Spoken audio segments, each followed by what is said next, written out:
Today we'll study about modes of reproduction in bacteria. Bacterium में जनन की विधि.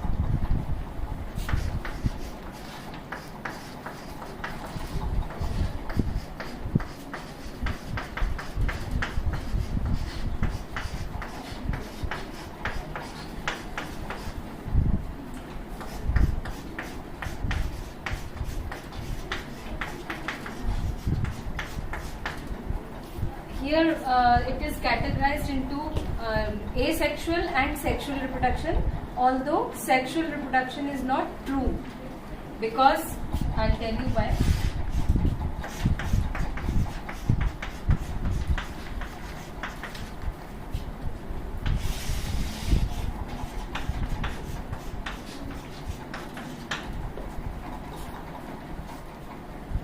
In asexual reproduction, there are various methods. Asexual reproduction and sexual reproduction. For sexual reproduction, there should be formation of gametes.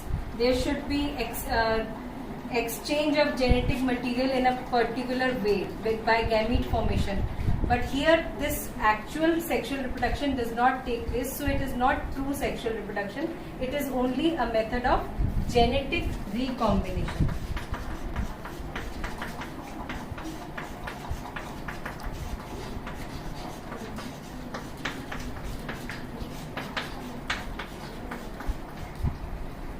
First, asexual reproduction. Asexual reproduction occurs by various methods. First of all is binary fission.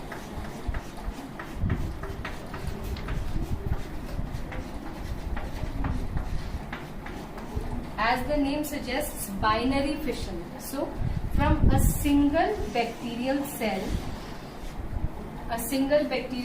divides to form two bacterial cells.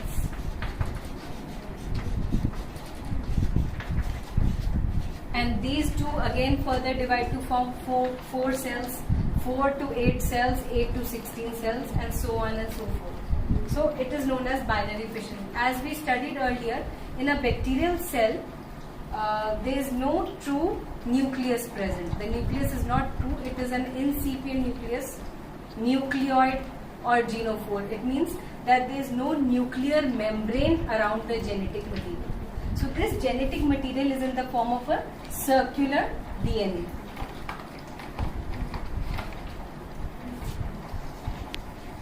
Suppose this is the circular DNA present in the bacterial cell, and it is attached by the means of a mesosome. Mesosome, as you know, it is the infolding of the cell membrane or an invagination of the cell membrane. So in this way, this is the attachment of the nucleoid near the cell membrane by the means of a genophore. So what happens is, this nuclear material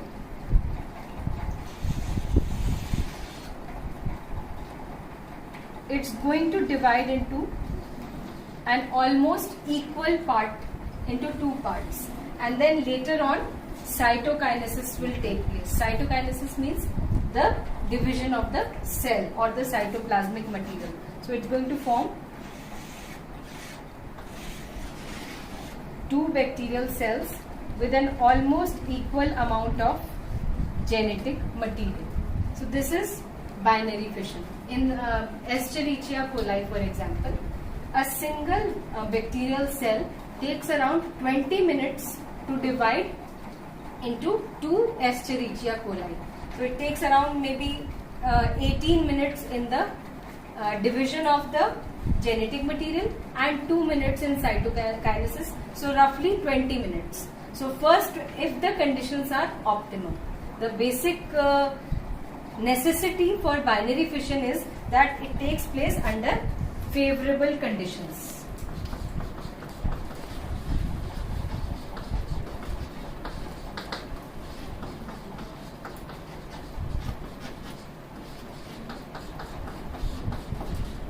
This is the most common means of reproduction in bacteria, but the necessity is that the conditions should be optimum, the conditions should be favorable only then binary fission takes place. So roughly for every bacterium, it is of every species, it takes different times. So if we talk of Escherichia coli, 20 minutes. So in 20 minutes, one bacterium will form 2. In next 20 minutes, 4, and it will multiply in this way, 1, 2, 4, 8, 16 in this way. Now, it's almost an equal division of the cell material, of the genetic material and of the cytoplasm. The next method is endospore formation. Now, endospore formation generally takes place when the conditions are not favorable.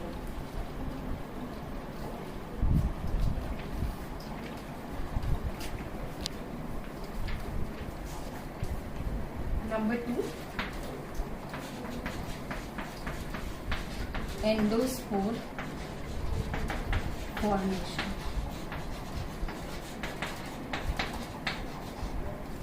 During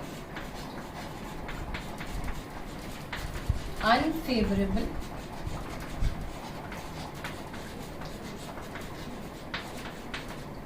adverse conditions.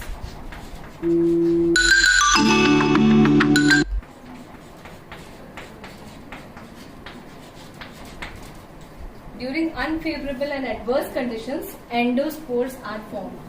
This is not a method of reproduction actually, क्योंकि जनन के अंदर क्या होना चाहिए कि संख्या भी बढ़नी चाहिए. एक बैक्टीरियम से 2 बने, 2 से 4 बने. अगर संख्या नहीं बढ़ती है तो उसको हम जनन की विधि नहीं कह सकते. तो ये एंडोस्पोर फॉर्मेशन क्या है? ये सर्वाइवल मेथड है कि जब कंडीशंस फेवरेबल नहीं हो, जब कंडीशंस अच्छे नहीं हो, अनुकूल परिस्थितियां नहीं हो, उस समय पर ये बैक्टीरियम कैसे सरवाइव करेगा. जैसे सपोज बहुत ज्यादा ड्राइनेस है, या बहुत सारा केमिकल प्रेजेंट है बाहर एनवायरमेंट में, या फिर फूड मटेरियल प्रेजेंट नहीं है, तो ऐसे कंडीशन में ज्यादातर ग्राम पॉजिटिव बैक्टीरिया में ही करने के लिए एक स्ट्रक्चर बनता है. वो क्या होता है?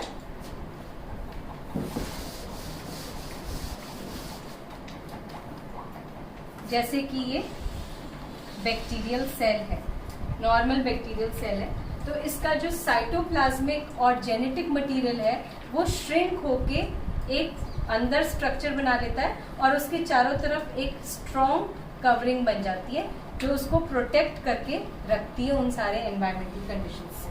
तो वो उसका स्ट्रक्चर अभी हम देखेंगे.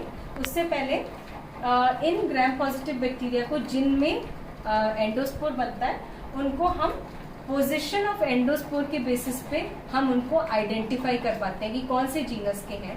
तो जैसे पोजीशन क्या हो सकती है? पोजीशन ऑफ एंडोस्पोर हो सकती है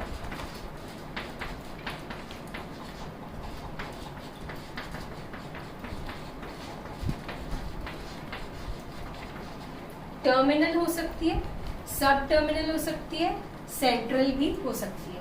तो ये हो गया अगर एंडोस्पोर सेल के सेंट्रल पोजीशन में प्रेजेंट है तो वो सेंट्रली लोकेटेड है. ऐसा भी हो सकता है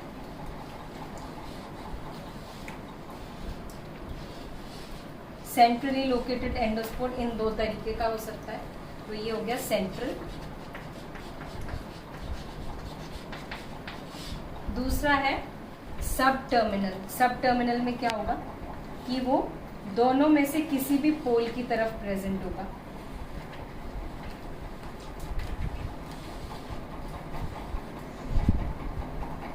सेंटर और पोल की तरफ कहीं.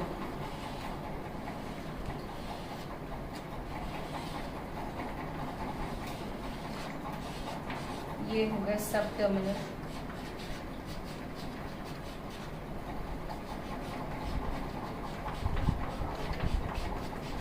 इसके अलावा हो सकता है टर्मिनल.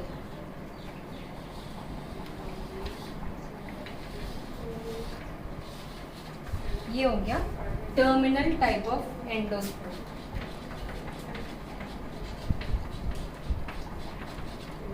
एग्जाम्पल्स उन बैक्टीरिया की जिसमें एंडोस्पोर बनते हैं. फॉर एग्जाम्पल टर्मिनल में है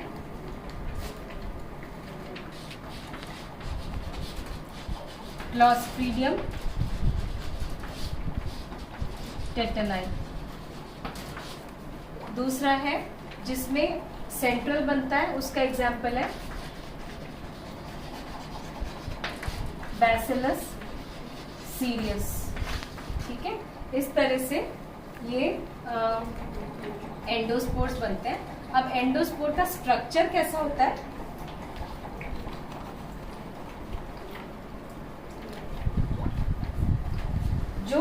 ये जो राउंड सर्कुलर स्ट्रक्चर बनाया है, इसमें ये जो होता है कोर, इस कोर के अंदर जो डीएनए है, जो जेनेटिक मटेरियल है, प्लस जो सेल ऑर्गेनल्स है, फॉर एग्जांपल राइबोसोम है, और जो साइटोप्लाज्मिक मटेरियल है, वो सारा इस कोर में प्रेजेंट होता है। उसके बाहर सेल मेम्ब्रेन होता है। सेल मेम्ब्रेन के बाहर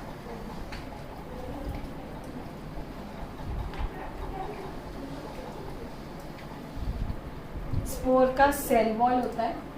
सेल वॉल के बाहर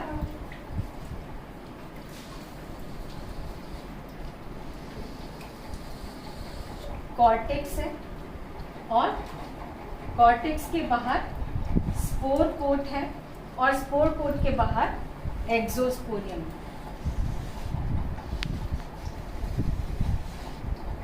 this is the outermost exosporium,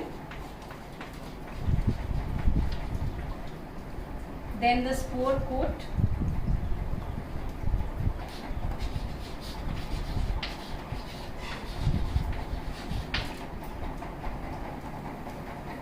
then the cortex,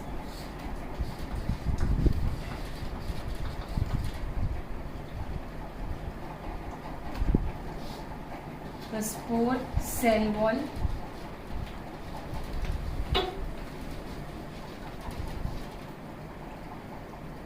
and cell membrane.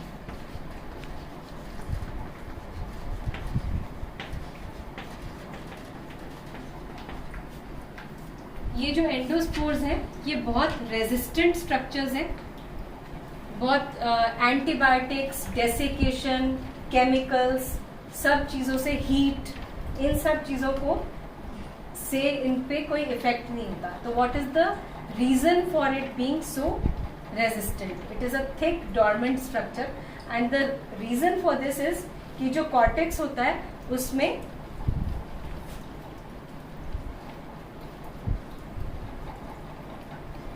picolinic acid present होता है, and it is almost 10% of the spore material. जो भी spore wall है उसका almost 10% होता है picolinic acid along with calcium salts. Calcium picolinate बना देता है, और वो इतना रेजिस्टेंट स्ट्रक्चर होता है जिसकी वजह से कुछ एंडोस्पोर्स बहुत सेंचुरीज पुराने भी मिलते हैं आज भी। और जब इसका जैसे ही एंडोस्पोर फॉर्म्ड बैक्टीरियल सेल को फेवरेबल कंडीशंस मिलती हैं, उस टाइम ये सारा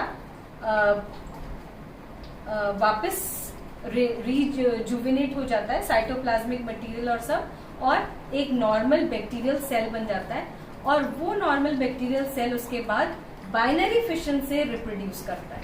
तो this is endospore formation has been taken as a part of asexual reproduction, but it is not actually reproduction. It is only a way to withstand desiccation and other adverse conditions. And later on normal reproduction जो होता है वो binary fission से ही होता है, endospore containing sales में भी। ठीक है, फिर नेक्स्ट मेथड है, थर्ड मेथड ले सकते हैं, बडिंग।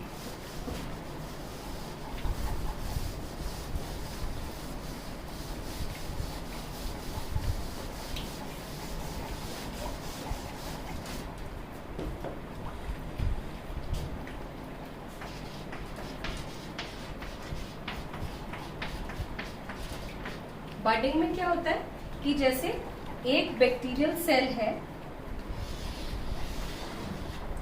उसमें से नया ब्रांचिंग हो गई, और जैसे बड बन जाता है, वो एक बड लाइक स्ट्रक्चर बना उस सेल में, और फिर उसमें जेनेटिक मटेरियल भी है, साइटोप्लाज्मिक मटेरियल भी है, और फिर वो पिंच ऑफ हो जाता है इससे और एक नया सेल बना देता है। एक ये होता है कि बाइनरी फिशन से बनने वाले सेल बिल्कुल इक्वल होते हैं, बडिंग से बनने वाला सेल स्मॉलर इन साइज होता है, मेन पेरेंट सेल से, और बाद में उसकी ग्रोथ होके वो न्यू नॉर्मल साइज का सेल बना देता है। तो ये थोड़ा रेयर है, इट्स नॉट वेरी कॉमन। और फोर्थ मेथड है जैसे कोनिडिया फॉर्मेशन।